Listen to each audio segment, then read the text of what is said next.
and 1 and 2 and 2 and 1 and... Oh, shucks, I can't dance.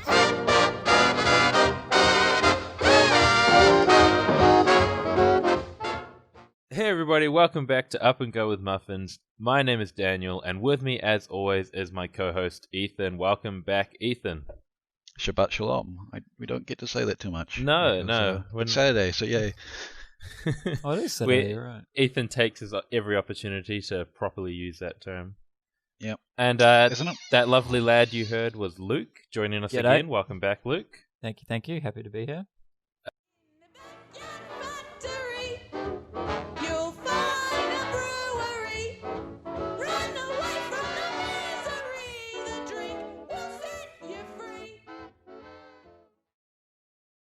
Listen to every episode, actually. Wow, got our actual number one fan. See, if you guys listen all the time, join our Discord and let us know you've listened to every episode, and we might put you on the show. Steven will be in for his own topics. Oh, he should be. Yeah, that would be good. I think he would like to get on, and I'd definitely like to get him on the show. Yeah, we got some cool ideas zones, planned. We'll so definitely stay tuned, everybody. Do we? Yeah, I've got some. I mean, cool yes, ideas. we do. Anyway, I'm looking forward to the. As Miriam is a first-time guest, we have, our obligatory questions that we must ask her, which I do not know the answer to, so I'm interested. But, I know the answer to the first one, I think. Yeah. So, Miriam, question 1 is, do you like Up and Go? Shouldn't it be, have you had it? Yeah, Oh, was that the question? Oh, no. No, that's only become the question because no one we have on the show's tried it, apparently. Yeah, that's true. Yeah, the last two Aucklanders. Miriam does not live in Auckland, though, so it's fine. So, Miriam, do you like Up and Go? I do. I do like That it. is good. Well, that's a dub off the bat. Okay. I mean, to be honest, I only had it when you were up here and you gave one to me. Oh, That was the first time I'd ever had one. Huh. See, we don't admit to those things. True. Yeah. No, it's okay. I can. You hit it out of the park and then you fumbled. Pow! And it bounced off the wall and came back and hit your own wickets. Yeah.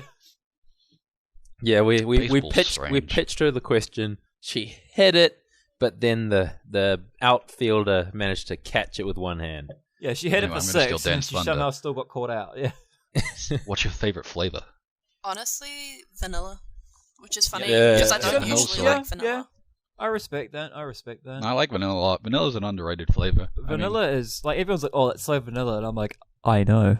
It is great. Vanilla ice cream is the best. Don't at me. Okay, but quick little side question: French vanilla or normal vanilla? French vanilla, of course. Okay, good. Ooh, normal vanilla for me too. I've had bad French vanilla. That's true. But I mean, much more, and the cheap French vanilla is bad. I'll give you that. Yeah. But I think as soon as you get into anything, you nice, you can't really go wrong with vanilla. You can't even the cheap. No, you really can't. Yeah. The cheap no brand vanilla. It's it's vanilla. Yeah. Then when you get the more nice stuff where it's got proper vanilla beans and whatnot, you just it's good. Just quickly though, does anyone actually know the difference between French vanilla and vanilla? I know the taste difference, but I don't know the technical. Well, obviously, one is French. Yeah, exactly. Come on. Yeah. I mean, duh. Easy logic. Yeah. Gee. Anyway, I mean that very much could be the case, but it very well could be. Like a French vanilla pot or something. I don't know. Luke was trying to move us on. I'm thinking. No, I'm actually thinking because it tastes more like the cream. It's you sweeter. Put in cream donuts, like cream pâtissière and stuff. That's French, I believe. And I think it's just to do. I don't know. It is probably actually just the French way of doing it. Okay, Google. Oh, here what we go. is the difference between French vanilla and vanilla? Wait, I'm typing it up. Ethan According is to Google. the kitchen, what makes French vanilla French is that the base for the ice cream contains egg yolks, while the base for regular vanilla ice cream does not. Okay, I was pretty much bang on the money because that's what cream pâtissière is. Yeah. Thank you, Google. I do I suppose that does give it a richer flavor because I'm not sure about you, but I love me some egg yolks. I do love too. raw eggs as well. Best emulsifier. Anyway, to those who would have seen the episode title and are listening to us now, I don't know, but the episode title will have something to do with the topic. We are not clickbaiting you. We will be talking about video games. No. We all play video games to some extent, and we're all gamers. They're all sweaty we're all gamers. Miriam's a gamer girl. Oh, gamer girl. Is that a gamer girl? Is that a girl? That does not sound nice. I don't like that term. Gamer in general. Can I just be a gamer? Yeah. Okay, But right off the bat, I'll fire in with a question for the gamer girl present. Have you played much competitive style like Counter-Strike, Valorant, that kind of thing, where there's voice communications? No. Oh, so you haven't really been what's the word? You haven't been forced to endure the whole. Is that a gamer girl? No. I don't even. Correct me if I'm. I was gonna say I don't even use the type to chat in any game because I'm really bad at that. Good choice. That's how you don't get banned. Yeah. Now, correct me if I'm wrong, but neither you, Dan, were Xbox Live users. I mean, if you had Xbox Live, but you weren't Call of Duty, Xbox Live, that sort of type of gamer. Correct. Because you both had 360s. You didn't both of you. The first game I ever used voice chat on, other than Discording with friends, right, with you guys, was Valorant. Is it seriously Valorant? Really? Wow. I use Tabletop Simulator's voice thing a lot more often now, but yeah, Valorant was the first one, and I'm glad I didn't grow up with it because you get a lot of fun people, but you also just get a lot of toxic people. Yeah, and I think younger Dan probably would have been scarred. But yeah, well, I mean, yeah, in its way, the old Halo and Call of Duty lobbies were a rite of passage. Go back to MW2, MW3. I don't think Halo was ever as toxic as Counter. Are you serious? Halo was so toxic. Was it? Yes, Halo was Halo 3 specifically was one of the most toxic lobbies. Come to think of it, I do kind of remember that. But anyway, video games. It's all right now. Video games. Yeah, well, I mean, talking about Halo and stuff and older games, why don't we start from there? Start from the beginning. Let's talk about the game history. We'd all say we're gamers. What was the game that got you gaming? Could you please stop saying that word? Never. Good night, gamer. So your question was, what was Good night, gamer?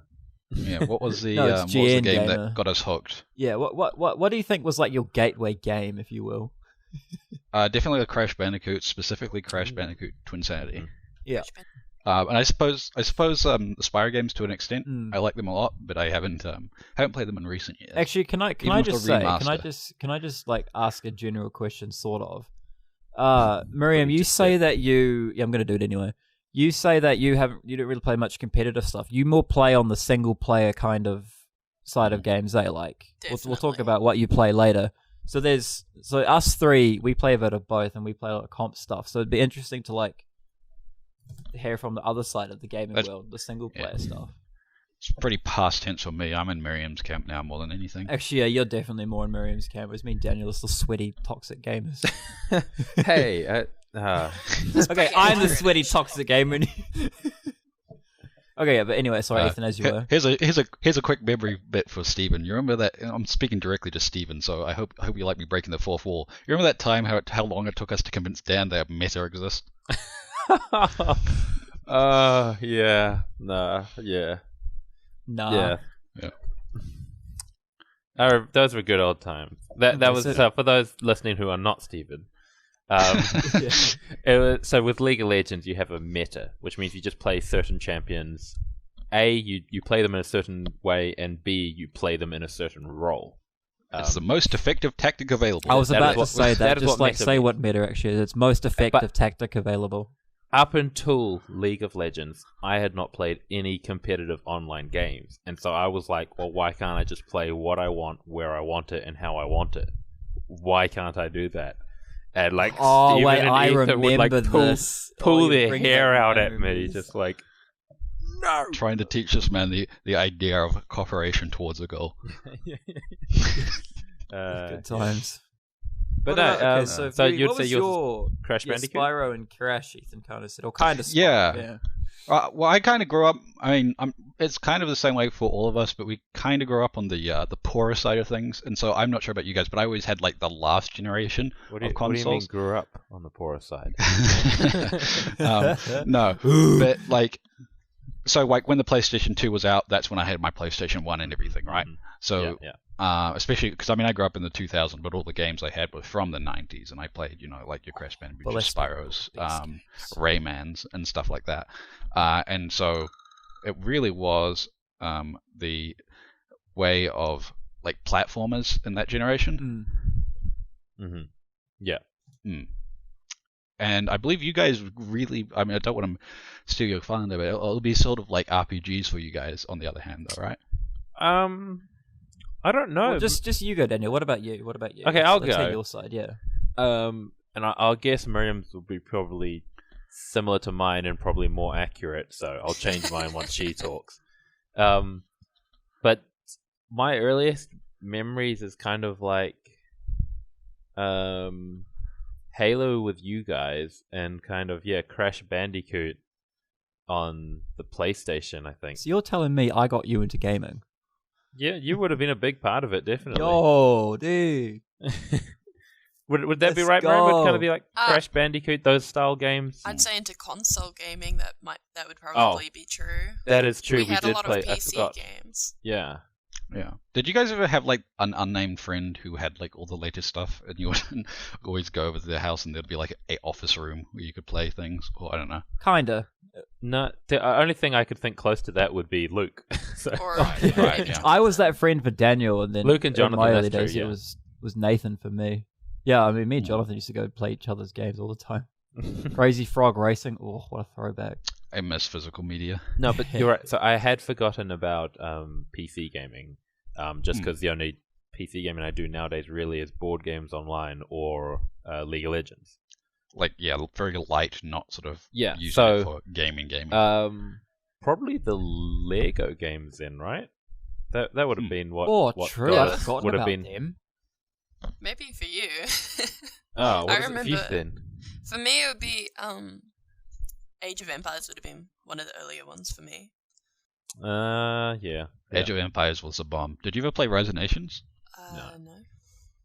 Ah. But That's a shame. I was like, Ethan's just dismissed you now. Age of Empires. Nah, I mean, like Rise of Nations was like was how I got into Age of Empires. Okay. Because it was kind of like a newer game, and when you're young, trying to figure out how to get like software to work on, like older software to work on new PCs is a bit of a hassle. So being able to use something that actually ran easy, and then later get into Age of Empires, that's how I did that. I mean, So you were saying, Miriam? Yeah. Croc was absolutely the game that got us into gaming. I was thinking. Yeah, about no, Croc. I had that PlayStation 1. When did that come in for you guys? That was one of the earliest games I think we played. Actually, yeah. Miriam's right. It would have Croc 2 specifically. Yeah, I don't know if we even played Croc 1, or if we did, I don't remember it. No, okay, so it was just Croc 2, and that definitely we would play that every chance we got, and that would have predated the Lego games. Croc 1 and 2 were hard games. Croc they counts were. as a The platformer, controls doesn't are it? whack. The controls are floaty. The ice physics is ice physics. But The what? Sorry. Hang on, can I just get a word in? Does Croc fall under the category as a platformer? Yeah. Yes. Yeah. Okay, yeah, cool. It's another collectathon. Yeah. It's Collectathon? Yeah. Banjo-Kazooie, Spyro, Croc. When you're like the sole object of the game is to collect things, and then you can move on. Right. I just You were gonna say, Miriam? I replayed through liked it. Banjo-Kazooie. I got it back on my computer and just replayed through it. Oh, did you actually finish it? Yeah. Oh, dude. Oh, nice. It Croc was so 2 good. or 1? Croc 2. Two. It's a shame. I wonder if they'll ever bring back the franchise back, like they did with the Crash remasters, the Spyro remasters. That'd be you know? great. I don't think That's not popular it was really. I guess like when people actually play. Croc it was now. really popular. It was before Crash Bandicoot. It was the game that defined the PlayStation. I No, don't really exactly, know much about but Croc, to be honest. What you just said, the keywords I think were before Crash Bandicoot. Yeah. And then Crash came along, and that for most people overtook Croc, and so I think probably the mindset of developers would be like, well, why bring back Croc when Crash Bandicoot is doing, is still doing so well, and kicking again. Yeah. Yeah. Well, I suppose it depends on the IP, because I mean, like, if it's whoever owns that at the moment, they might be like this small indie guys, and they might be able to get a lot of success of bringing it back. Yeah. Where the reason Crash went away because Activision bought them, and Activision are the devil. Well, I What thought it about was Speaking of then? Activision, What about you then, Miriam? What were your kind of gateway games? No, she just said the Croc. But no, there was also true. Like, we didn't Midtown give her an Madness. actual chance to speak. Oh, Midtown Madness. Oh, that was the game. Once again, that was also we had Midtown Madness 2, right? Yeah. Can you explain this game for the racing? Basically, you go. it's just a racing game, but you didn't have to race. You could just it's similar to an open world. Yeah, open world. Yeah. You had 2 maps, and you could be any car that you had unlocked or bought. And you did that by racing or playing different scenarios. It was kind of like some of the later Need for Speed games, where it's kind of cruise around in an open world, but like old. Yeah, it was a wicked game actually. I got quite a few hours on that too. Did you guys ever play Roller Cage? No. Yeah, I know Alex Hendricks, a friend who I haven't spoken to for a while, but you guys would have probably more recently. Both me and him played that a lot as a kid. That was our sort of racing game. I played Penny Races on the PlayStation 2. That was pretty cool. Yeah, but Midtown Madness. See, that's what I said. I said Miriam would bring up stuff and be more accurate because. Yeah, I think it was you guys got me into Midtown Madness actually. That was mean. Yeah. Yeah. Okay, that's you, Luke. Then what would be your gateway game? My parents were gamers when I was a kid. Like when I was probably like 2, 3, 4. Still, my parents used to go away and play games, and they'd leave grandma to babysit. Like they did PlayStation 2 LAN nights and stuff. And like my first console, I think, was the PlayStation 2 as well. And it was Ratchet and Clank and Jak and Daxter. I think for me were the 2 main console games I was playing. And kind of when Ethan was around and old enough to like use a computer, we played a lot of Age of Empires back in the day as well, and a bit of Empire Earth too. And then, I switched to console. I went kind of full console and like when I was 10, 11, 12, 13, 14 sort of thing, and played heaps of Halo. And then just played every Halo when they came out. I was a beast at Halo 4 back in the day. I was a beast at all the Halos back in the day actually, because I just played them so much. But yeah, I think Halo was probably like the first kind of competitive game I got into. And then, the rest of the stuff I did on the console was like Ratchet and all that sort of thing.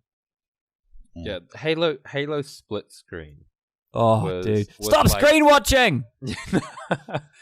Yeah, sure. Like, you had stuff to complain about, but, like, also, it was so great to be able to just go to someone's place and you all just sit in the same room, Oh yeah, I'll never forget like Halo when you guys would come Spy to visit us in Wellington and would plug the 2 Xboxes together and see if we could crank 8 people on like 4 screens. Oh, that was mean as.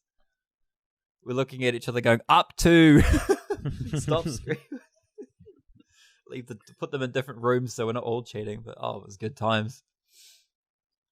Yeah, did you ever have experience with that, Ethan? Like playing much split screen, or did you? Split screen, yeah. Most of the games that I wasn't really into like shooters as a kid. Or like even my teens. And the games I did play were like Battlefield, and Battlefield didn't really do split screen. Right. Yeah.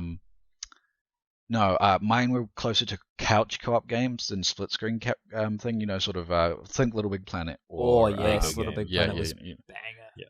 You know, same screen, 2 characters type thing. Yeah. Or like the Mario games. I did a bit of Mario. I didn't play too much on the Nintendo back in the day. I did a bit of Mario Kart with my friend and stuff, but not heaps. Oh, actually, hang on. My mates had a Wii, and they had new Super Mario Bros. And we used to just go to their house and just jam that, like 4 of us. It was great. I hated the Wii as a kid.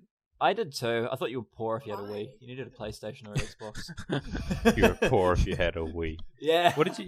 Yeah. I agree with Miriam. What did you hate about it? No. I asked why. To formulate his first. We're asking Miriam what she didn't like about the Wii, I think. What? No, they're asking you. Oh, I thought. Oh, sorry. No, sorry. I was agreeing with Miriam as to the question of why Ethan didn't like the Wii. Up to? What are we talking about? Oh, go on, Ethan. Why didn't you like the Wii? The controls were janky. The controls were uncomfortable. The motion controls were a gimmick and to me weren't fun to use. That's kind of I kind of see. I didn't like the nunchucks. The nunchucks were stupid. I tell you what I did like, which is kind of strange. I like the Wii Fitness game, which is kind of like the one designed for adults. Wii Sports. But no, Wii Fitness, the one with like the kind of scales thing that you would send, and you'd have to do yoga on. Because I thought that was interesting. They definitely defined the genre because they came before PlayStation Move and all that kind of stuff. I mean, the Wii was a console sold on a gimmick, and whether you like that gimmick or not made or break it. Yeah. And like the games were smaller, they were lower quality, they didn't run as fast. And so the gimmick had to make up for a lot, and for me it just didn't. The way that I saw it, or can I say something? Yeah. The way I saw it was like the Wii was more built for children, sort of thing. Like the games, especially the release and stuff they had. It was a family friends kind of co-op game, children, whatever kind of console. It was fun. It was gimmicky. The Xbox was more of the teenager thing because that's where you get your CODs and your Halos and all that kind of stuff. And if you had a PlayStation, that was also more of a family console / a lot of the Sony exclusives were more not grown-up games, but like a lot. You know what I kind of mean?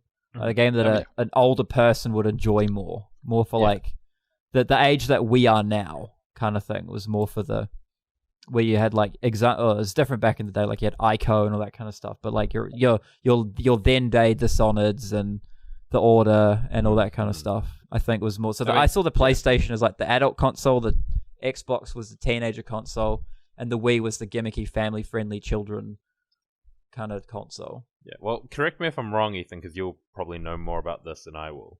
But like that's kind of in general Nintendo's kind of what's the word? Target audience, right? Families. Yeah. Families, so that everyone can play together and have fun. You know. Kind of. They've got like they've got this really weird thing because on the one hand you've got Super Mario and the Legend of Zelda. Then the other hand you've got Bayonetta. So I more meant I guess I kind of more meant in their console, like the Switch, right? The Switch, like everything they would show in advertising is the fact that hey, you can split this up and give it so that your whole family can play. You know, and the Wii, like you said, you bring your family together. You'd play Wii Sports or something, and even they like with the Nintendo DSs and stuff, it'd be like you can like sync them together and fight each other, or To me, everything they've been pushing has been about playing together as a family. Yeah, I kind of see the Nintendo and the Switch and the Wii and the games that they kind of release. Their target audience is people who watch anime. Well, I mean, not really. Am I wrong? Company, am I wrong? But surprising. A Japanese company is targeting Japanese audience? I know, so crazy. Well, I mean, plus, Americans love anime, so like them as well. It is really interesting though, the difference between Sony in Japan and then Sony, like the Sony releases in the West. You get hang on, is Sony a Japanese company? Are you serious? I've never looked. Your I don't gamer know. card, it's been revoked. I'm a PC gamer. I'm a PC gamer now. How many of the PlayStation consoles have you owned? No, 2. I bet Luke is guessing as to whether you you're had so all shocked. 4. I know that. I had a PlayStation 2 and a PlayStation 3. No. And Victor's PlayStation 4. I borrowed a PlayStation 4. Never owned one. Is now guessing as to whether you're shocked because they definitely are owned by a Japanese-owned company, or whether you're shocked because they definitely aren't. Yep, you're right. Luke's just like okay. What is he panicking about? you want to see if you can get your gamer card. Hang back on, let me just confirm, Daniel. You're 100% correct. What do you think, Luke? They're Japanese. Yeah. Oh, they are. Oh. Yeah. It's going to let me sleep in the bed tonight, thank goodness. Yeah. No couch for me. I mean, I'll be honest, I only knew that because I listened to Sony versus Nintendo from Business Wars. Which is good. To be fair, though, it's not like it's not a very Japanese sounding name. Like most well, I suppose that's not always true. I was going to say, like, most Japanese companies have, like, Japanese-sounding names. Most Japanese countries, yeah. But, I mean, no, not really. I mean, you had Nintendo, then you've got Sega. You got to say it right. I suppose Sega does kind of sound Japanese. Sony, who were the other... you had Philips and Panasonic. I think they're Japanese. I could be wrong on that. I feel like you're probably right.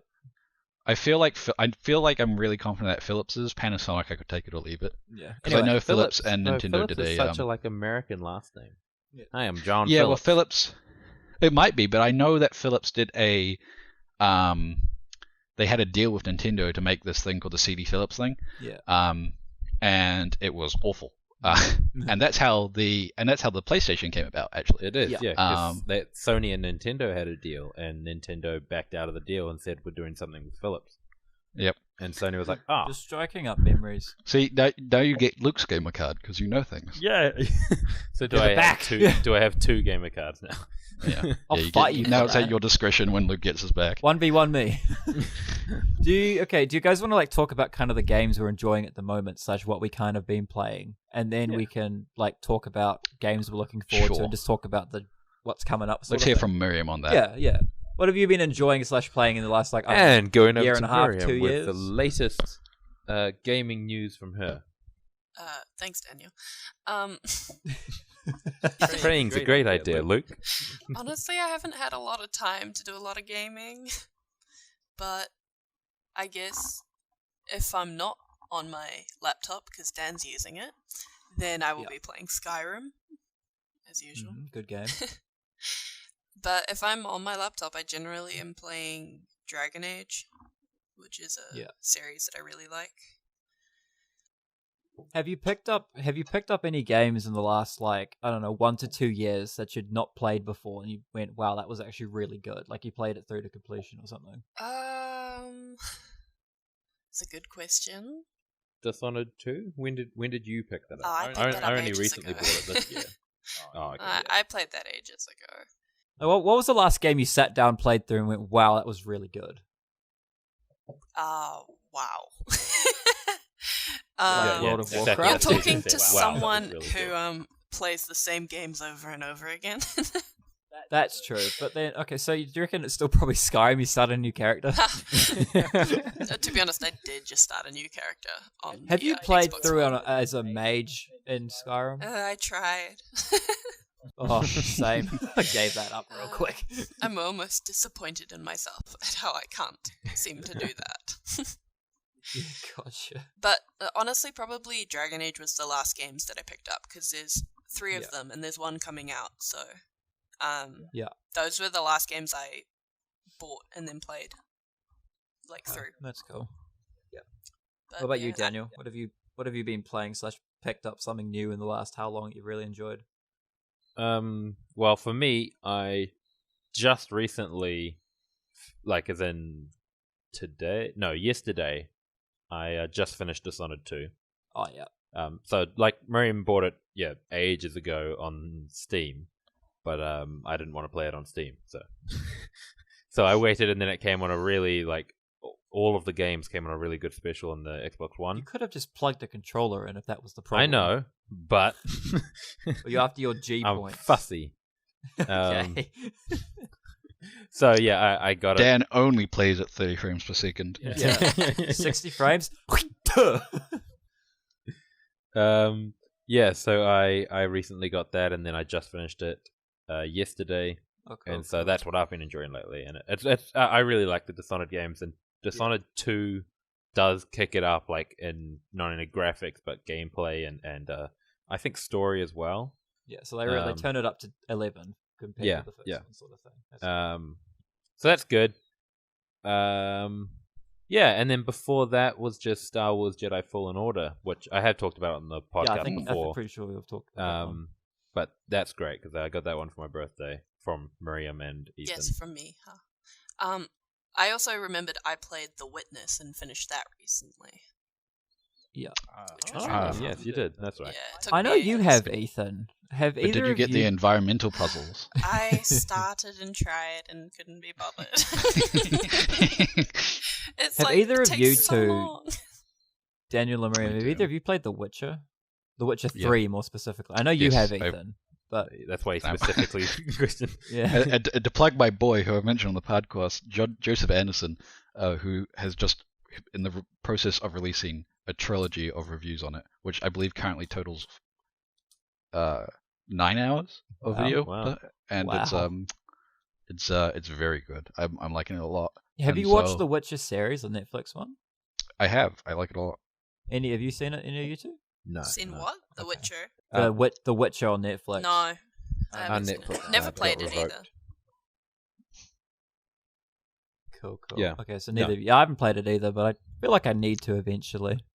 But just haven't. Yeah, I like CD Projekt Red's games a lot. The Witcher 1 and 2 were alright.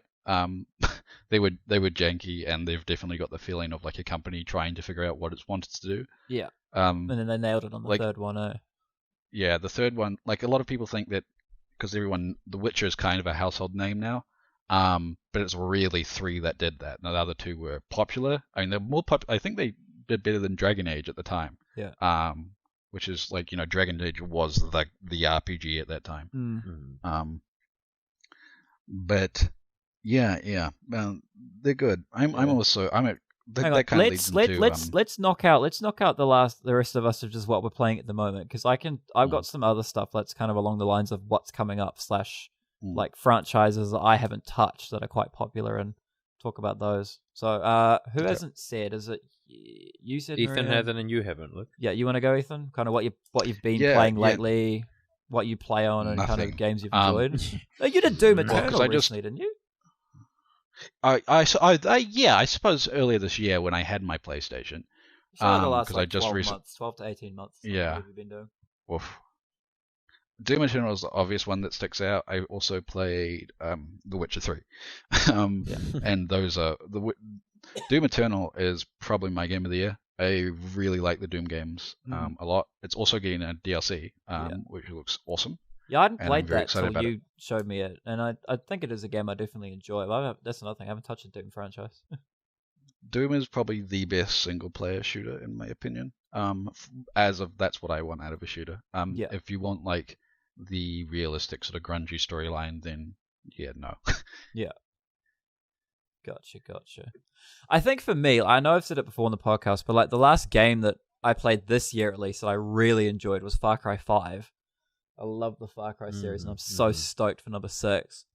And I think, I picked it up at the end of last year. Number 6 has It's the Spanish one with the dictator. Yeah, it's the guy from Breaking Bad. Yeah. I'm so keen for that. I cannot wait. He's such a good actor. I like him a lot. Wait for Far Cry 6.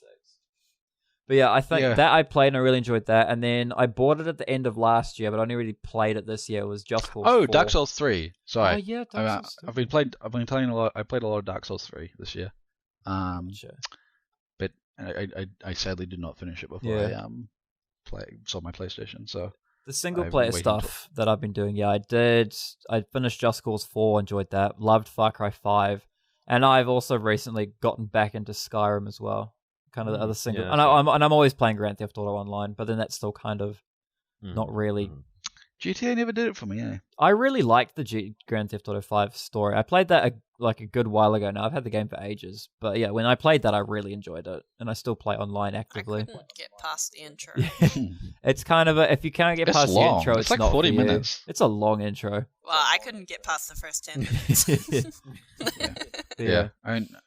Yeah, you played a bit of Red Dead, though, didn't you, Miriam? You quite enjoyed that.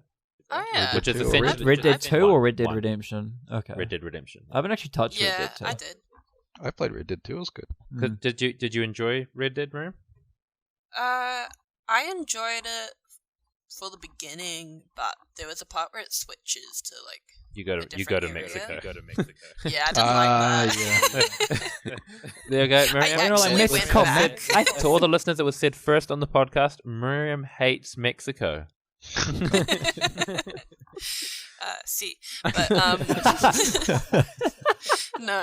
no bueno. I just didn't like that area. It was harder. It was. I just liked riding horses. It was almost playing poker. The gameplay didn't change, but your focus was kind of changed a little bit, and I really enjoyed it, and it is essentially, well, not quite, but it is pretty gameplay wise. It's almost GTA Old West. Oh, it's made by Rockstar. It is. It's Rockstar Games. Yeah. It's the same thing. So and I really like Red Dead. I haven't played Red Dead 2, and although I have Red Dead Undead Nightmare, which is a DLC for the first game. But it's a completely new story and everything. But that's got zombies in it. And that's scary. One thing I just remembered another game that I really enjoyed that I think I picked up this year, or like end of last, was Shadow Warrior 2. That game. You keep telling, yeah. Oh, it's so much fun. Me and Jono just played it because it's got like Mina's co-op, and we just like jumped on there and just hacked and slashed and shot stuff. It was just a complete like hacky slashy progressive story game, but the story was actually not terrible, and it was just fun. And Shadow Warrior 3 is coming out soon too, and I'm pretty stoked for that as well. Yeah, just I wonder who out of me or you, Luke, and I would guess it would be me or you, but who got the most games like last year? Because I get a lot of games for free from Xbox Live Gold, every month. But not saying you spend heaps of money on games, but you definitely buy games a lot more often than I do. It kind of depends. It depends, eh? Like, I haven't bought... Like, the last game I bought was probably Far Cry 5 that I sat down and, like, put a good lot of hours into. That wasn't just a platformer or, like, a $5 game that I played through in an evening or something. So it probably is you, actually. Yeah, I mean, yeah, because with Gold I get a game a month, and then also generally you get, like, really good specials. Like, I bought all 3 Dishonored games, plus all the DLCs, because they were, like, 90% off. Dan's a sellout. But to be fair, though, I think, Ethan, you're probably the most gamer-ish of us when it comes to actually having dabbled in franchises. Like, I rattle off some of the big ones. Like, when you think of, like, consoles and stuff, you think, well, if you kind of know games, you think God of War, Dishonored, the one we're talking about before, Doom, Crysis. I play a lot of exclusives. Yeah, right, Crysis as well. The big what's that one that's got heaps of Final Fantasy, Resident Evil. That's what I was thinking of as well. Yeah, I haven't played too many Res Evils, but I have played a few. There's heaps of Resident Evil games, isn't there? There's quite a few. Like 12 or so. Yeah, there's heaps. Final Fantasy has like 17 at this point. Yeah, and that's not even including. I mean, and it's got Final Fantasy 7 like 3 times, doesn't it? Yeah, yeah, and I'm not even including the Kingdom Hearts one, which is Kingdom Hearts. I actually did play Kingdom Hearts, but like, a lot of the big franchises that were big kind of when I was a kid, kind of dabbling in console and stuff, I just haven't touched them. Yeah, I mean, it's the franchises. I don't know. I suppose what I've been most of my time now. I got into was visual novels. I like those a lot. I do. They're hardly. What was that? Oh, visual novels. It's just so fun it's not, and just nice to like watch. It's like playing a game but reading a book. Yeah, exactly. That's kind of why I like it. It's like a picture book for so good. Older people. Have you guys heard of reading a book? I do read books though. Can I go on a quick tangent about books? Sure. Yes. Sure. I recently procured a book. It's called this one. It's called The Mystery of the Exploding Teeth and Other Curiosities from the History of Medicine. It's by Thomas Morris, and basically what this guy did is he went through a whole bunch of old medical journals, and he extracted like stories from there that are just like, what on earth, from like this 15, 16, 17, 1800 sort of stuff. So like how they dealt with very bizarre cases and whatnot back in the day. Like, I don't want to. What was one that wasn't like too disgusting to say on the podcast? Just like, if you're interested in like medicine and kind of entertaining crack up stories and how they dealt with them back in ye olde times, I definitely recommend that book. I mean, it's crack up ass. Yeah, I think we should read that. I think we should do actually a episode about books. Because I'm actually kind of back into reading and stuff. Yeah, I'm not into reading, but I listen to a lot of books. You like nowadays. audiobooks? Yeah. I prefer to read them personally. I think I don't know. I'll talk about it on the book. Anyway, back to video games. Back to video games. Well, awkward. I believe you've got a list open in front of you, Ethan, of like what's coming up. Like, can anyone, without him looking, does anyone like have a game that they're like really looking forward to that's coming up? I said Far Cry 6, and for me that's that at the moment, and Cyberpunk as well. That one with Keanu Reeves in it. Kind of stoked for that. Cyberpunk looks interesting, but I'm not in the mood to like have like a 100-hour game in front of me for a while. I don't think, because I just recently did The Witcher. That's true. For me, at least, I'm very much hyped for Ratchet & Clank Rift Apart, Crash Bandicoot 4, It's About Time, Demon Souls Remaster, and the second Horizon Zero Dawn game. I would honestly buy a PlayStation 5 just to play Ratchet & Clank and then sell it, honestly. I love Ratchet and Clank. I would PS5, happily play it. Ratchet and Clank, then play it and sell both. Just straight up. Make a maybe Straight up, $10 loss. Probably wouldn't lose money on it. Nah, if you quit. I just want to play through the Ratchet. I love Ratchet. Ratchet and Clank's a massive nostalgia for me. Like I said earlier on, it's like one of my gateway games. I've played like every Ratchet and Clank through and through. Did you play the PlayStation 4 one? Movie? Which one? Actually, no, I don't think. I think I'm like he had a PS4 for a while though. No, I think I'm 1 or 2 behind. The last one I played was the Rift one. Oh, you mean the one that came out on the PlayStation 3? Yeah, that was the last one I played. Into the Nexus. Into the Nexus, yeah, that's right. That's the last Ratchet and Clank game I played and finished. I dropped $60 on that.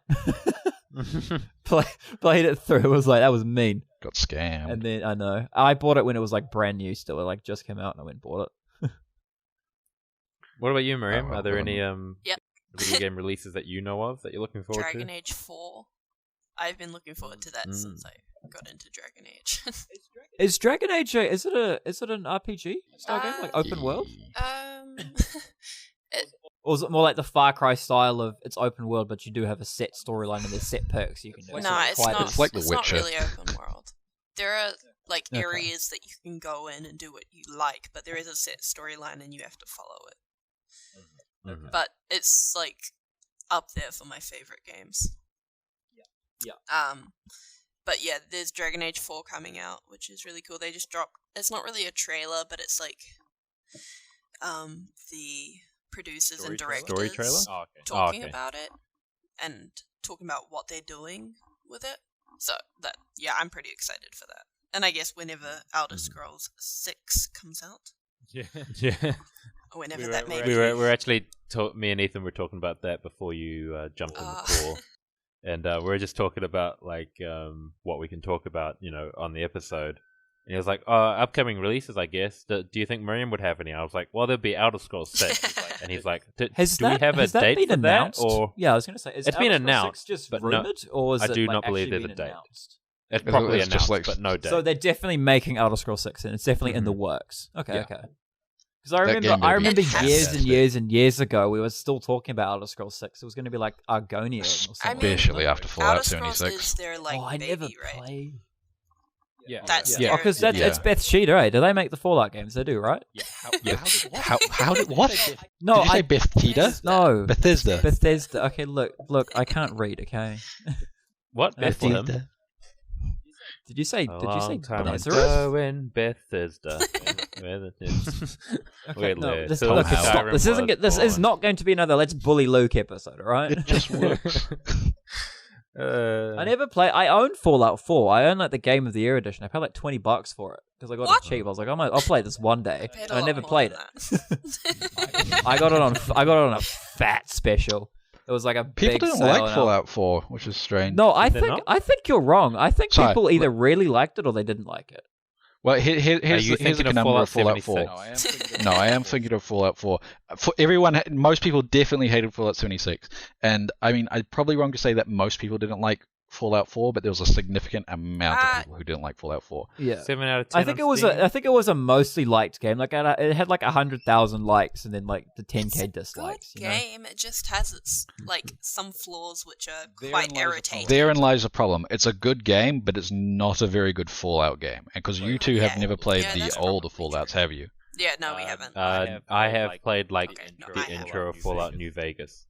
Yeah.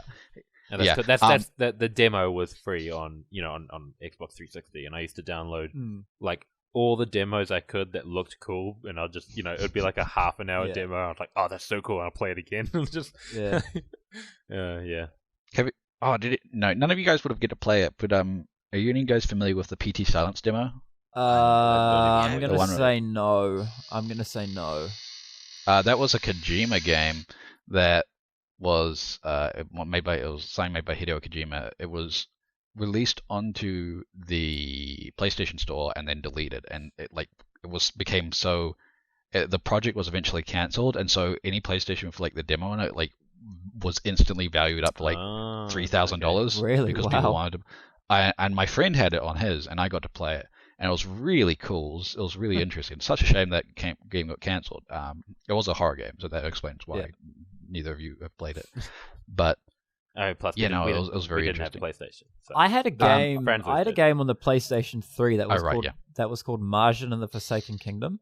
Oh, yeah. And like that game was mean as like it was really fun. It was like wholesome, but then also like quite serious and got you kind of emotional at some points.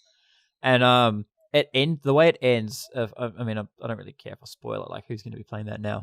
But the way it ends on a real bad cliffhanger. Like one of the people gets like sucked into a void, and then it like ends like clearly setting up for a next one. And I was like so rapt to get this next game, so I did some googling as to if it was out or not. And like apparently the CEO of the company that had made it had like gone MIA, and then the company had just like gone bankrupt and closed down. And I was just like, hey, that's the one where you're like. You've got like a troll, right? You're a guy. Yeah, you've got a troll that helps you. You're a homie, and you got the big troll, and you like command him around and stuff. It was open world to a degree. You could like run around, but it was like a very closed off open world. Yeah, it's like it's a long time since I played that. It was kind of in my PlayStation 3 prime years before I was even a PC gamer. But that game was cool. I really liked that game. Did any of you I know you did, Ethan, but I don't remember if you did, Daniel or Miriam. Did you guys ever have like small like handheld consoles like DSs or PSPs or anything? No. Yeah, okay. I recently busted out. I recently busted out the PSP again, and I've been playing through like a Zelda style game, but it's not Zelda. It's called Popolocroy.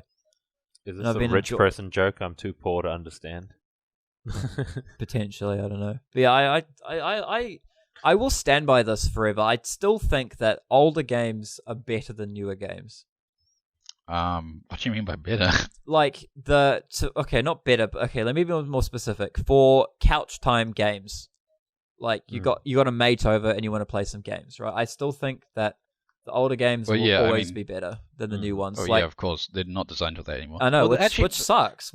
I miss split screen and co-oping. Like last time, when Jono came to my house, we like clocked Ratchet Gladiator twice on the PlayStation 2, and I'd still much rather sit down with a Wii and like play through Super Mario Bros. Again or something like that. The thing with like couch co-op or split screen games is they became niche. Yeah, and so none of they still exist and they're still pretty good. It's just they're not made by big name developers because people like the market decided that people prefer to just play online. There's some gems out there that just no one really knows about. Yeah. Well, I mean, because the reality is like most for example, in New Zealand, the average gamer is a 40-year-old man, and that's also true in the States. So when you're thinking about like a divorced 40-year-old man. So when you're thinking about these companies, they're going to make decisions around that. And the thing is, he's going to own a console, and the people who play games are going to own consoles. Sorry, 34. I just did a quick fact check. Not to like prove you wrong. No. I just was curious. Yeah, no, I know it was around there, but thanks for that. Yeah. I heard it on the radio, so I was very. But my point being, someone who has a job, has money, and whose friends have money and jobs, right? Not kids. So, that's why there was that huge move into multiplayer games, like online multiplayer. And because I mean, back when Nintendo and everyone were making games, gaming wasn't something you did as an adult. It was a kid's activity. And kids had friends who came around. Yeah. But I mean. Yeah, that generation. Yeah, I mean, when was the last time you kind of like, we don't really have play dates as adults the same way we did as kids. No, yeah. I mean, whenever I like hang out with my friends, I'm like, Flip, what do we do? Yeah. Like they come to my house and I'm like, I don't know. Do you want to like have a glass of wine? I don't know. what are we supposed to do? I mean, yeah. So like for video game wise, right, Luke? Like if me and you want to play video games, more often than not, it will more just be like League of Legends, right? Or Valorant or something online, and it's like that's easier to do if you're at your house and I'm at my house. Yeah, exactly. If you come over, that just complicates things. It's like, it just makes things tricky. It's like, well, I guess we could bust out, I don't know, Buzz Jr. Yeah. I only really invite people over to like play board games or something. Yeah. Guitar Hero, SingStar. Those were good fun to but once again, that's still the I like rhythm games that we play. You're bad at them though. Have any of you guys really done much with VR? I did one recently. No, I haven't dabbled much in the world of VR. I like VR a lot. What did you do? The arcade with Ethan. And we played not me by the way. No. Other Ethan Ethan I can take you to that the was arcade in if the you really want to, but we played Beat Saber. Oh, I love Beat Saber. How did you played it? But funny story is that when I had it put on, because Ethan went first and then I went, it was really fuzzy for me because it wasn't put on properly. And then I did it again with it on. I was like, oh, so this is what it's meant to look like. And it was so much easier. Yeah. If you don't know what it's meant to look like in the headset, you can kind of like have it look really bad and be like, oh, I guess it's just not good. That's what I thought. And I was like, oh. But it was real fun. So much fun. Yeah. Yeah. I don't think. I like VR. Oh, sorry, go on. I don't think. No, I just like VR. I don't think you or Daniel would have played this, Miriam. But Ethan, have you played Sekiro: Shadows Die Twice? Yes, I have. I want to get it. I'm and very interested. It's still $100 on Steam. Also, at the moment, Sekiro. Oh well, I'm just being bullied, man. Sekiro. I'm working off memory. Sekiro is fine. Like, I mean, it's I'm not saying it's right. Something. I'm just saying, like, it's an understandable pronunciation. It's just it came out like what 2018. Yeah. Anyway, I've been like pretty keen on getting into that. That looks like a game I'd enjoy. I mean, I'm a big fan of anything that comes out of From Software. They're probably like I know for you and Miriam, like Bethesda, despite maybe Fallout 76, have always sort of been like a go-to studio for you guys. Yeah. Just Skyrim sorry, man. Yeah. And Dishonored. And Dishonored. Dishonored is also yes. For first-person games, which you can play Fallout and Skyrim third person, but we normally play them first person. So for for first-person adventure-style games, Bethesda, that like you're a psycho if you play Skyrim third person. That Bethesda's easily the one. Like if they have a new one coming out, which they do, it's always like, oh, okay, what have they done here? You know, I'm interested. And for me, that's From Software, who make all the Souls games, and the Sekiro. There's actually this new one coming out, which is kind of like, which is based upon the Wukong myth, and it looks really I did see good. that. I think it's just called Legend of Wukong, isn't it? You mentioned that to me at some point. I feel like even I've heard that. It's back now. yeah, sure. But no, it looks really good. I'm very excited for it. I had I had something. I was gonna say I had a question about video games. I was gonna say, during lockdown, were there anything different you did video games wise? No. Or what did you do? just hard grinded TFT. Oh yeah, Teamfight that's Tactics. right. Oh yeah, I did play a lot of TFT. I played so much TFT. I hit platinum in TFT. Like that's gold. The highest ranked I've ever been in anything. I think I got gold as well.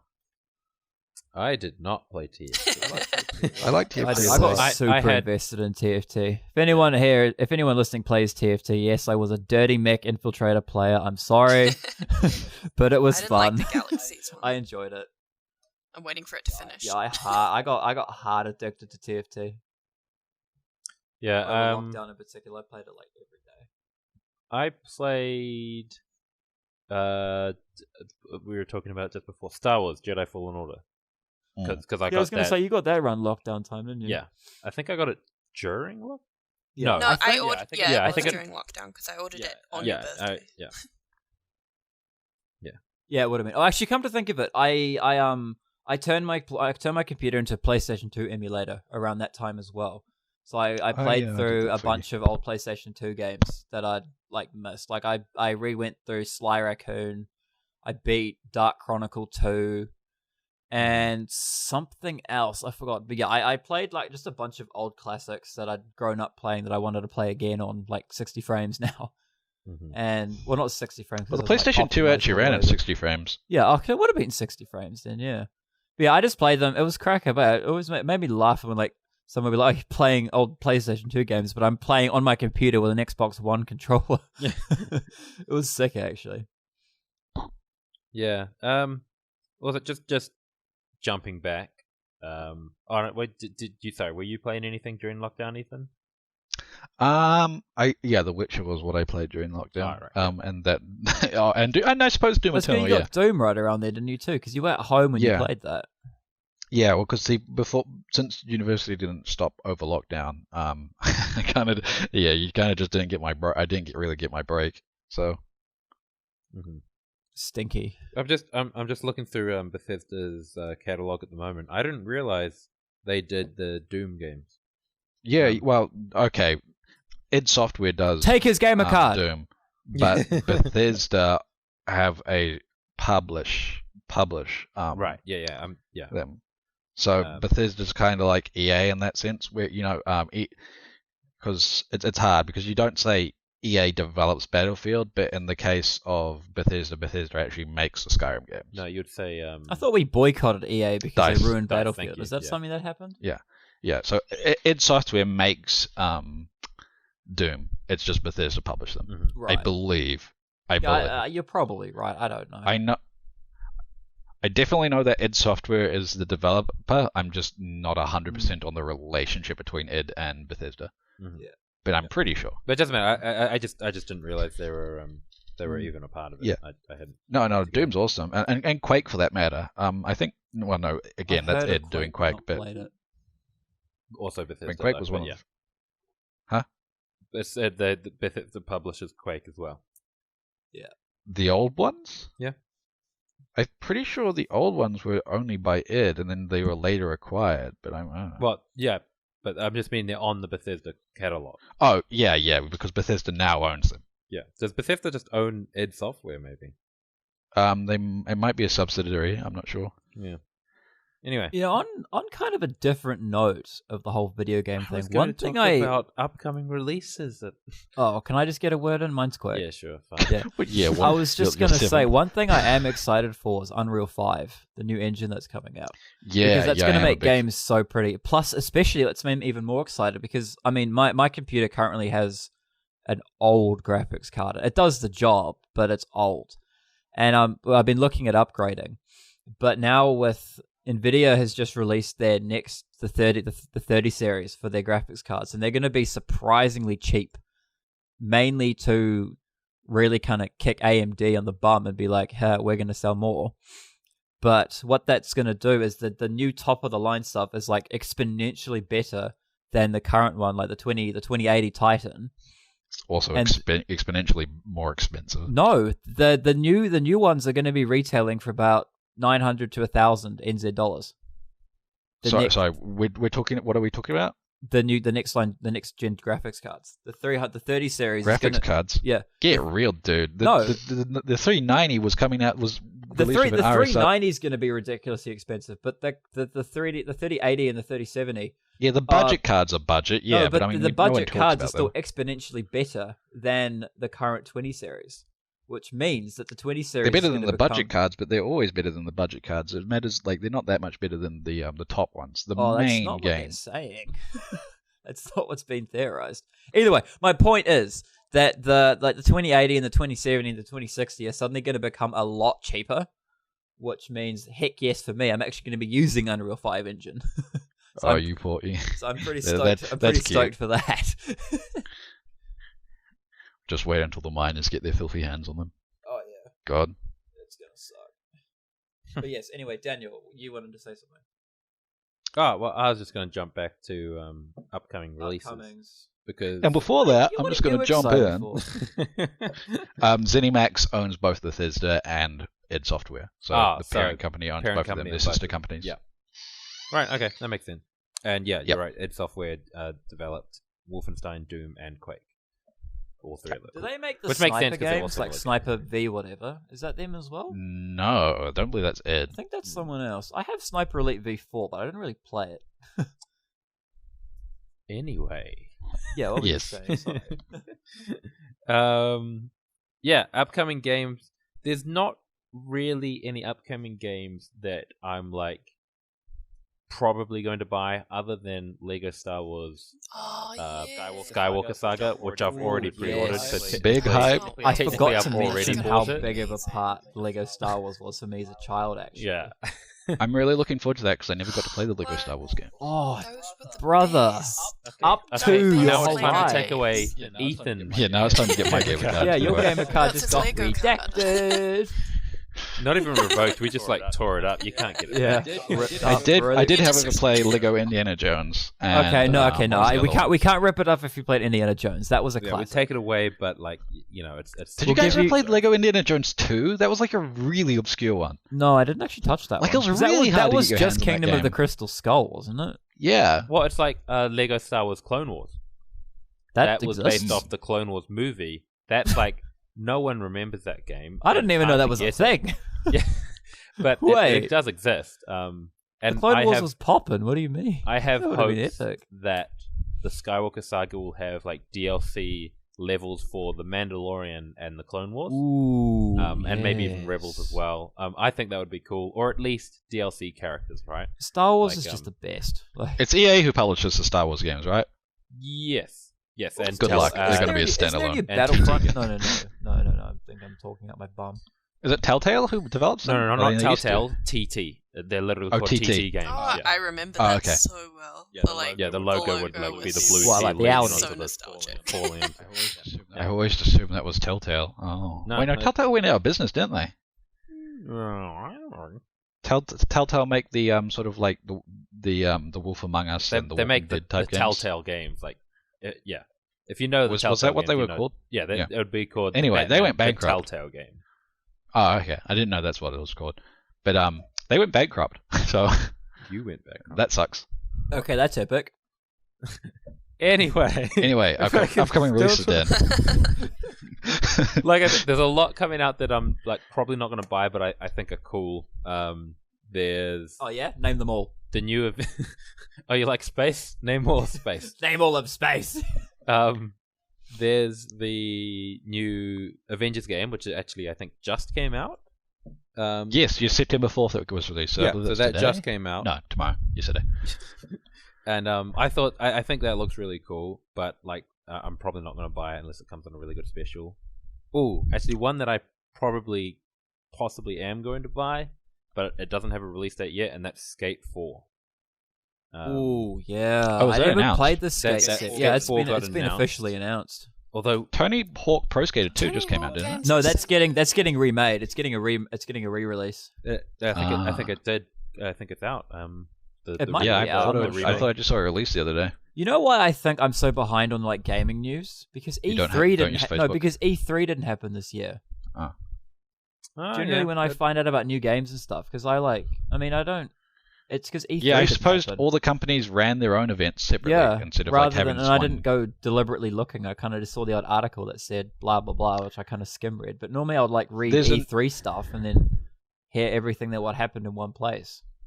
There's a new game coming out called Returnal, which I'm really excited for. It's kind of like a survival type game, and every time you die, it changes the game and like Ooh. a different thing. It looks really cool. It's a space-based game on like stray planets. That sounds pretty cool, actually. Head up Returnal trailer. It looks really good. the Exclusive for PlayStation 5.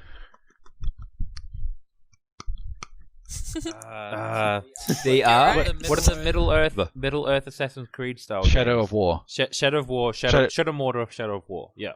So Yeah. Shadow of Mordor and Shadow of War, I thought those did that really well. Probably games can do it better now, and what you're describing is probably better. Yeah. But they would do that. One, you could humiliate an enemy, not kill them, like humiliate them, and they'd run away, and they'd return and maybe not be as strong, or like be stronger because they've got a new ally or something. Or if an enemy killed you, you didn't just reload. You'd have to start back from an earlier point, because you had this like ghost spirit, so you couldn't die, and they would be buffed and like rank up higher in the list, and Oh, that's because interesting. they have fame because they managed to kill you, Yeah. right? And, Yeah. I thought I- that was really cool because it wasn't Oh, just one you die, game series reload. actually, yeah, that you kind of just reminded me is like you remember the Fable games, like Fable 1 and Fable 3, or Fable 3 and Fable 2. I really liked those because they had like that whole if you play like a good person, everyone will like you. And it had like such a moral aspect to it, and it really made you go, I felt bad doing certain things in that game, but like I really enjoyed that kind of whole that aspect. It's nice when there's consequences for you. Yeah. But at the same time, it's like I don't really tend to steal stuff in Skyrim because I feel bad, but like that just made it like it gave it like this aspect that I'd never really seen before in a game, and I'd love to play like another like a Fable that's been. Oh, does it? It's Dragon Age's main. Dragon Age's. How do you say that? The main like thing of Dragon Age is that you play the first game, and each decision you make will impact different things in that game, and then it will. The history of that game is the history for the next game if you have them on the same console. Yeah. Really? And then you play the second one. Witcher does that as well. Traveller Tales is what TT stands for. Wait, so hang on. So was that not what I said? You said Telltale. So Telltale. Oh, is Traveller's the people Tale. that make Okay. the story games. Yep. Traveller Tales only made the Lego games, as far as I'm aware. Yeah, because Traveller's Tale that's fine. We're talking about Dragon Age. I'm Infinity. interested in this. Shut up. No, you yeah. boys. So you play the first So hang on. game. Let me just confirm. So like, if you play Dragon Age 1, your playthrough will affect Dragon Age 2. Oh yeah. And then you play Dragon Age 2, and the first two will impact the third game, and then you will play all three, and I assume that'll impact the fourth game. And so, like, I have 3 complete playthroughs of all 3 games, so I'm so excited. That is so cool. I did not know that was a thing. That is actually awesome. It'll be best the first and second time you play, because the first time you'll make decisions and you'll regret them. A lot. Yeah, I mean, I always make a save before I'm going to make a decision. Yeah. I'm like, you can't save scum in Dragon Age. No, you can only save in like if you're not in combat and not in a cutscene. It makes it hard to save. Yeah, it makes it hard to save It scum. is real, because sometimes it'll go straight from a cutscene, straight from a battle to a cutscene to a decision that you have to make, one or the other, and you're like, dang, I don't know what's the right one. and you have the whole similar to Fallout 4, like moral, how your companions feel about you, and that can impact whether they love or hate you. That impacts romance. It impacts them staying or leaving. So you can have people leave you because they hate you. Yeah. It's just a cool. I like games. Yeah, I like games that do that properly. Like in the only like BioShock's another franchise I've just remembered. I've played BioShock Infinite, and like in that game, it gives you choices. Like you walk up to this particular things. You like walk up to a store thing. It's part of the story, and it'll say shoot the guy or talk to the guy. But literally, what you choose doesn't actually affect the story. It just gives you it just gives you a different cutscene, you know. So it's just, but the outcome's always the same, and that kind of stuff just annoys me because it seems pointless. Like it doesn't actually affect the style of the game or whatever.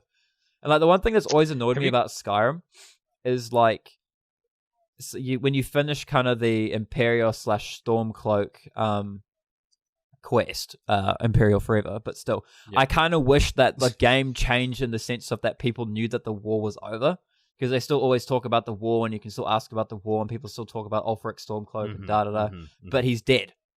And at my playthrough in the game, so I like games that when stuff happens in an open world game, that the game knows that it's happened, and the whole thing, like you stop getting options that you had before and stuff like that.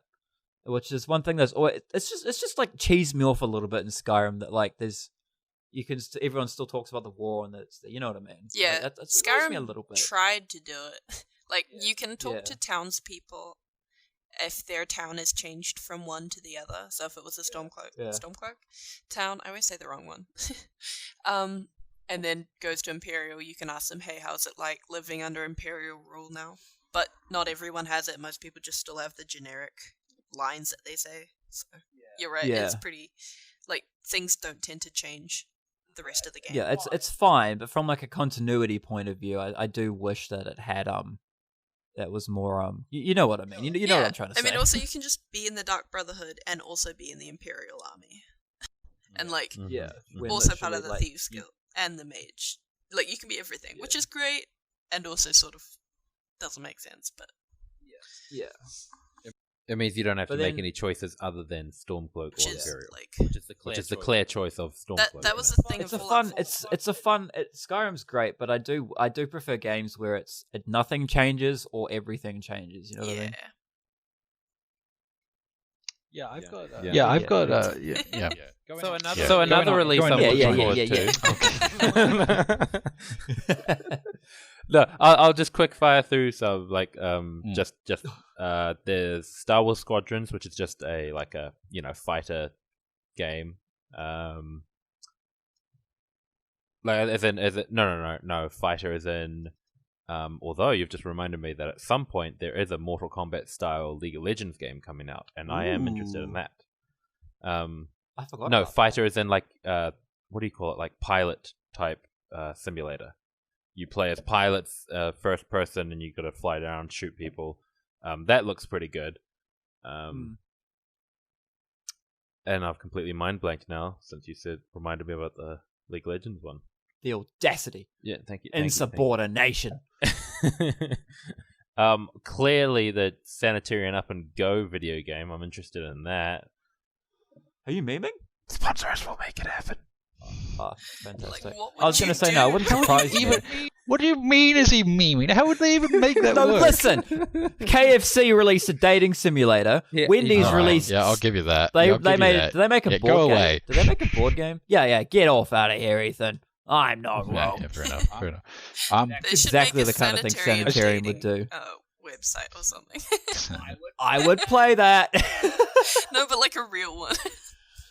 I love you, Colonel Sanders. A finger-licking good dating simulator. I played that. It's great. It sounds so icky. It is. It's so icky, but it's funny.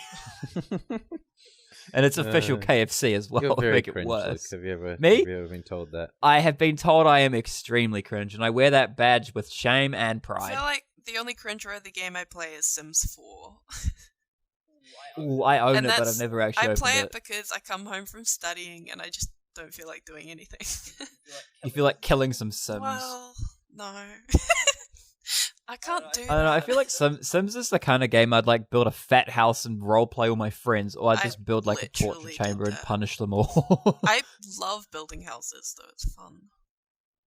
I feel like I'm scared to open it because I'm scared I'll get addicted to it. It's pretty addictive. Yeah. It is solidifying my fear. Anyway, Daniel, I don't think you were done. No, I was because I couldn't remember anymore. I knew there were more. Oh no, the main one I was going to talk about, and I was going to ask as whether anyone else was interested in this, is Halo Infinite, which is just delayed at the essentially Halo 6. It's just the next Halo game, Halo isn't it? 6, so they called it Halo Infinite instead. Yeah. Yes and no. Like, yes, because I bought the Master Chief Collection when it came out on the computer, and I recently clocked Reach, and I'm like I just started playing through Halo 1 because like I don't have good internet at the moment, so I've been playing a bit more single player stuff, and I'm like going to play through Halo 1 and play through them as they come out. Mm-hmm. I haven't actually played Halo 5. So I'm behind in the Halo world, but I do love Halo. Like, it's a nostalgia thing for me. So if I have the option, like if Infinite comes out on the computer, I'll probably play it, but I'd like to play Halo 5 first, just because I'm behind in the story. Yes. So if Halo 5 comes out on the computer and then Halo Infinite does as well, I'll probably pick them both up and play them at some point. So I'm interested, yes, but not like biting at the bit waiting for it to come out, you know? Like when Halo 4 dropped, that was sick. But I remember playing that at Armageddon, like in the playtesting thing, Armageddon being our New Zealand's version of Comic-Con, and like just rinsing everyone else and having a great time. I was a beast at Halo 4. That was the game. Halo 5 in Armageddon. I'm pretty sure. Maybe it was Halo 5. I'm pretty sure it was because Halo 4 came out before we started going to Armageddon. Yeah, Halo 4 was the one that I played Xbox Live on. I played lots of Halo 4. You were always the best at Halo 4, like out of our friend group. Yeah. I think you're probably, not to toot my own horn, but Steven was great at Halo Reach, and that's because he had it and none of us did, so we only played it at his place. Yeah. Me and you, Miriam, Halo 3 was our one. I was so good at Halo 3 back in the day, like way back in the day. Like 2009 it sounds stupid because they're all the same game. Yeah. Like they're all the same game, but there are subtle differences, and you just get used to those subtle differences. With Halo 4 because it's quite different than Halo 3. But to be fair, I played a lot of the SWAT mode. Like when you started chucking overshields and all that nonsense, and I was like, ugh. Because I switched from Halo to Call of Duty, which is why I like the SWAT mode so much, because it took away the overshields, and if you get headshot, you just die. kind of like COD style sort of thing. I don't know. I do miss. I definitely, that was definitely a highlight and something I do look back on with fond memories of, like, just getting together and playing the Halo games. Doing a big old split screen. Whoever gets the energy sword on lockout wins. Oh, yeah. I remember that. I also remember, since there were 5 of us, it's like whoever lost had to step out and let the next person in. And we had to explain to our parents, no, we're not killing each other.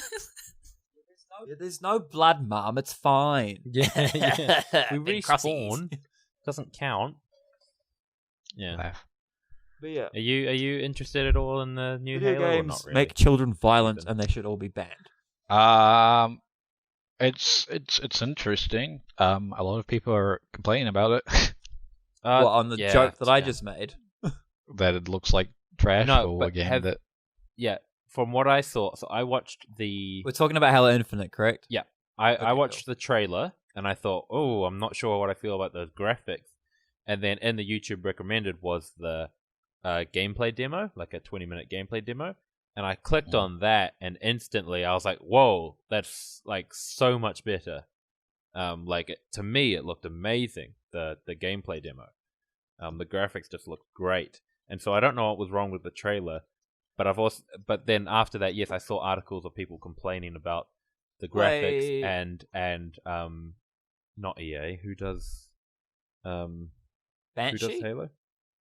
343. No, it's 343. Yeah, Banshee did like the earlier ones. No, who's the other one though? Bungie? No, I think it was 343 though. No, anyway, sorry, Banshee's the vehicle. It is Bungie. Sorry. I was sitting there Luke, like, you honestly had the most I don't want to hear it.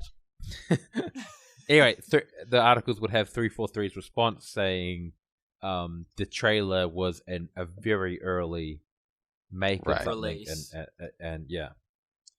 I mean, yeah. Any of you play Subnautica? Yeah, I love Subnautica. Yeah, I just remembered that. I really enjoyed that game. Deep Zero should be coming out. Who? Oh yes, I'm actually pretty wrapped for that. Sorry, Sub-Zero. Sub-Zero. Yeah, I loved Subnautica. It was great. It was kind of one of those games. I was gonna admit. I mean, we're nearing the end of the episode, but one thing I was gonna say actually was like Subnautica. I'd watched Markiplier and Jacksepticeye especially play through that entire game before I played it, and I was gonna say like, what's your guys' opinions? It depends on the game really, but like, what's your opinion on watching a YouTuber live stream through or play through a single player game? Would you watch it? Yeah, would you watch it and play it and still enjoy it, or you guys more of a want to go in completely really blind sort of thing? Yeah.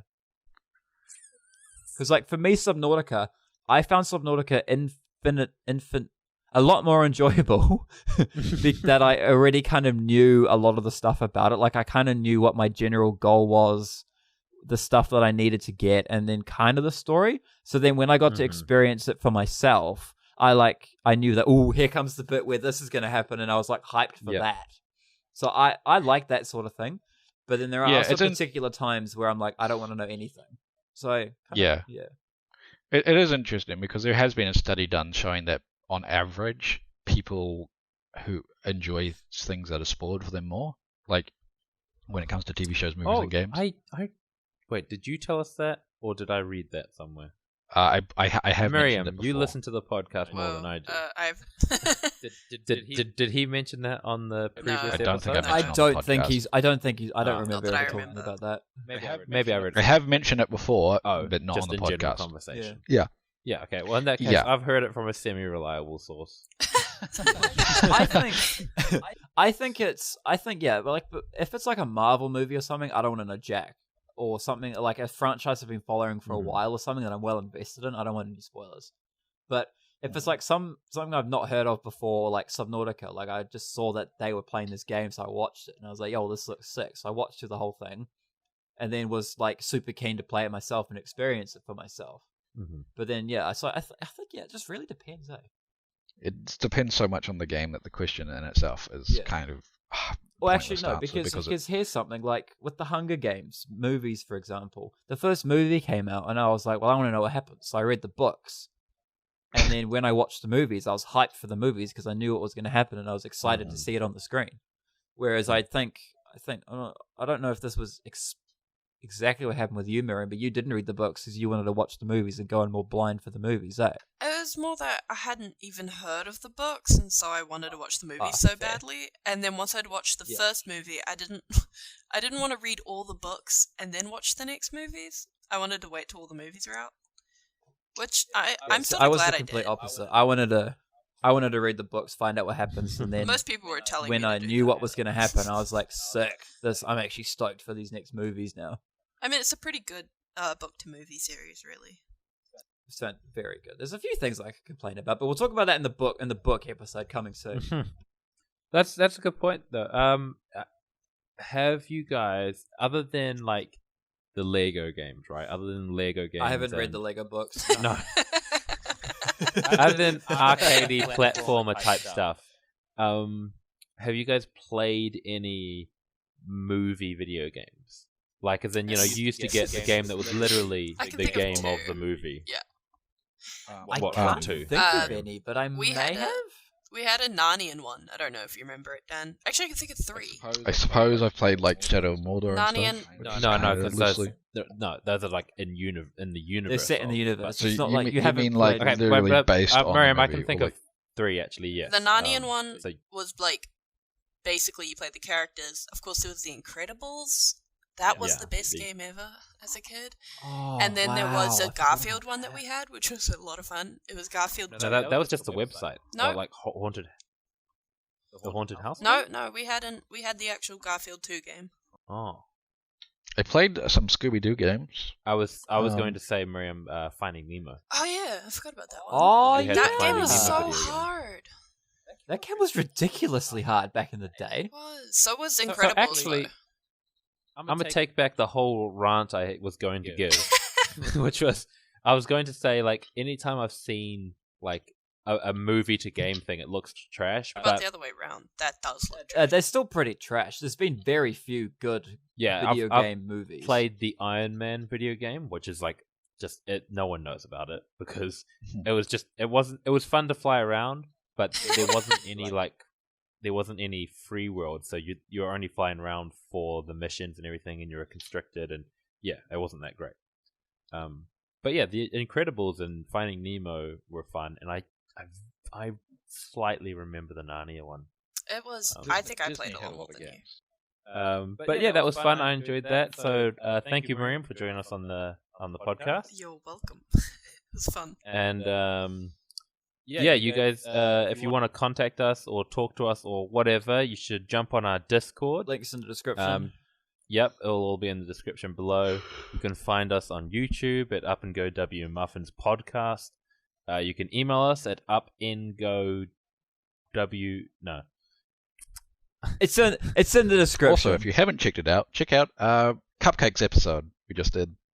That will be out before this. Yeah, we, me, Ethan, and Luke's brother Ben, we recorded a mini episode, just talking about Viscount of the West Kingdom, which is a board game we just played. So that should be up before this one. Yeah, it's just a little 25-minute thing. I will quickly look up what our email is, but I think it's upandgo. It's in the description. It's everything. It's Up and Go with Muffins. Oh, Up and Go with Muffins. Sorry, at gmail.com. Everything's in the description below.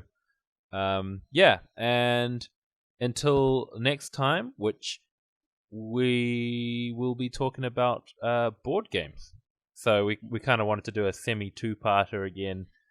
This time we're talking about video games. Next time we'll talk about board games. And I'm looking forward to that because I love board games. It will also be our 24-hour episode. Yay. It will be. At the end of that episode, we will have recorded 24 hours of audio. And so the last thing to do is to say goodbye. So goodbye, everybody. Bye. Thanks for listening. See you later.